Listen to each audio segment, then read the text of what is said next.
Hello, day 8, and we are starting chapter 4 in Mark today, and quite a big chunk, but all related and all talking about the seed, which is the Word of God. And these are some of my favorite passages. I feel like the parable of the sower has been my favorite parable for a long, long time. And in this version of it, Jesus says the line that says, if you don't understand this parable, how will you understand any parable? So those are strong words, aren't they? But as I was reading through these passages today, the bit that stood out to me was the bit at the end of the parable of the mustard seed. And it says, with many similar parables, Jesus spoke the word to them as much as they could understand. So there's a limit to their understanding. He did not say anything to them without using a parable. But when he was alone with his disciples, he explained everything. And I was really struck by the thought that deeper understanding can only really come in the context of a relationship with Jesus.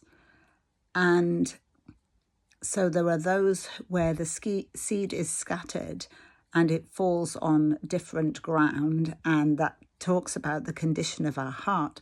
But actually what I was really pondering this morning was, how on earth can we receive life outside of the one who is life? How can we receive the seed that is sown, the word of God sown, outside of a relationship with the one who is the word of God? It says in John 1, doesn't it? He's the word of God who came in the flesh.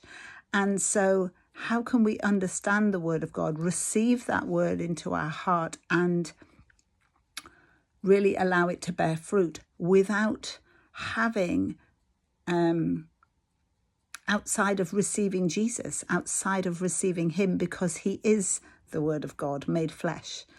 And so receiving the seed that comes from the word of God, from the mouth of God, which according to John 6 is life, he is life.